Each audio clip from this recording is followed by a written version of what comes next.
Has this ever happened to you? In math class, the teacher gives you a paper of problems to solve. You look around and all of your peers are breezing through the assignment. You're still stuck on problem 1. All the numbers and letters blur together in your mind and you feel dumb. This is exactly my experience. In 6th grade, I was working on problems with 3 classmates and they just seemed to get it. While to me, the math was like a foreign language. I was embarrassed that I was so confused, so I just nodded along, pretending like I was keeping up with them while slowly dying inside. Like, man, this is hopeless. I'm just dumb, I suppose. Later that year, my dad taught me the magic secret of being good at math. And starting from 8th grade, I went on to win math competitions, eventually winning a gold medal state level. I was in advanced math classes, taking both AP Calc BC and AP Stats my sophomore year. Now, I would rather solve 100 math problems than write 1 essay. So, what clicked for me? Math tends to be the hardest subject for many students, but then the best or easiest for other students. Why is the difference so extreme? There must be a magic secret that the good students know. Well, there is. So today you'll finally learn the truth behind why you struggle in math. And of course, the solution. Warning, you might begin to like math. Let's go. We'll start with quick magic in an example. The question is, what is the ratio of the area of the red square over the area of the blue square? Basically, the area of this divided by the area of everything in these blue borders. Now, I'll give you a moment to think about it, see if you can solve it real quick. That's the fun. Try it. All right, maybe you tried it, maybe you didn't. You might have been thinking, I'm gonna assume, this side length is 1, and then do some circle, diameter, square relationships to then get the side length of this big square. And then once I get the areas of both squares, I'm just going to do one area divided by the other area. Now, either you thought that or you're like, man, I've not seen a problem like this anywhere before. I don't know how to solve it. Here comes the trick. I'm gonna redraw this shape. Now, what if I simply turned the inside square 45 degrees? Like, whoa, do you see anything special? Do you see anything that makes the problem really easy? Yes, indeed. If we cut it up like this, you can see that in each of these 4 quadrants, the red area is actually half of the blue circle area. So the answer is really easy. You don't need to do any calculations at all. It is simply 1/2.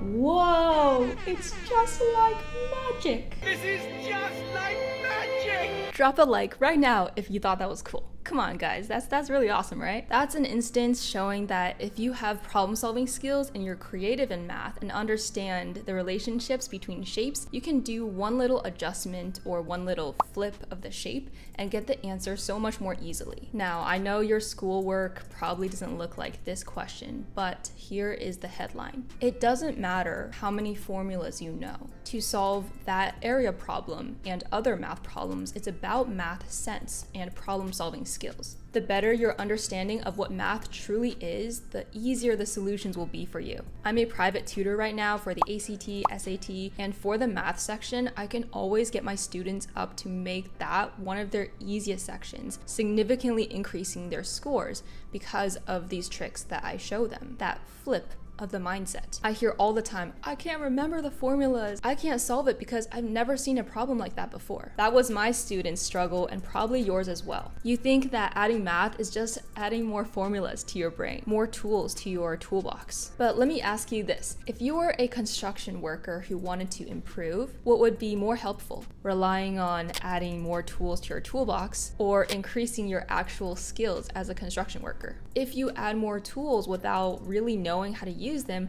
you're just gonna get more and more overwhelmed as the construction worker. Like, you won't be able to get anything done. You'll just be piled under this accumulating weight of all these new things you have to remember and use. Just like in math, if you're not improving your real math skills, you'll fall more and more behind because there's so much more and more to memorize. But when you really learn and understand, you solve more problems with less effort. Like, no wonder those math students find it their best subject. Using your math toolkit becomes easy when you don't have to think hard about what to use, when, and how to use it. And at the end, it is like magic. Like, check out these comments from students who watched my ACT, SAT math tricks video. I didn't have to try and remember those tricks from all those years since I took the ACT and SAT so long ago. I just had that math sense that's always there, that's gonna help me solve any problem that comes my way. The truth is, it's not your fault. I'm sorry, but there are many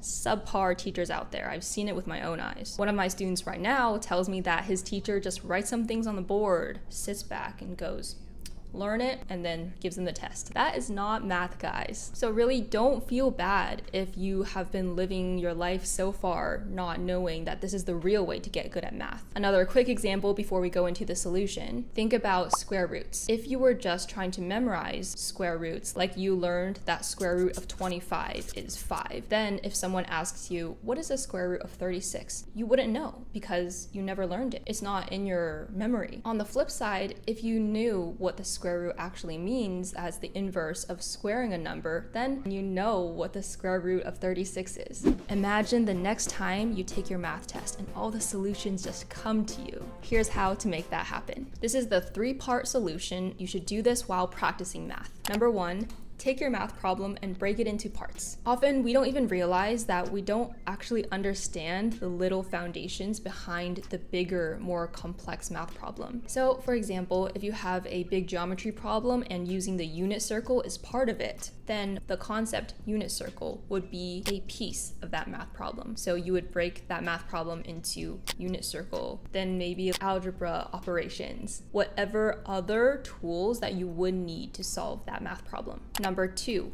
once you have your math problem broken into those foundational parts and you know the tool you need for each part, then review the tool you use for each part. So in that unit circle example, the tool or concepts you might need are what the XY coordinates are all around that circle and what the radians are around that circle. Ask yourself, do I know this because I'm memorizing it, or do I know it because I understand it? If it is the former and you don't actually understand it, then watch videos on that concept and the origin, the reason behind why all of those numbers are around the unit circle. Khan Academy and YouTube both have excellent resources, so just watch as many as you need to understand it. Maybe even do some practice problems. Repeat this process for each foundational part of your original problem so that you actually understand and have the fundamentals good again. If you don't feel confident and strong in the little concepts that make up a big problem, then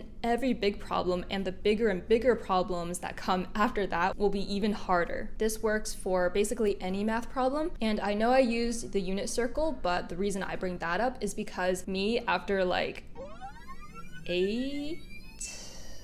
many years of not using the unit circle or even seeing it in front of me, if you gave me a blank unit circle, I would be able to fill in all of those numbers right now.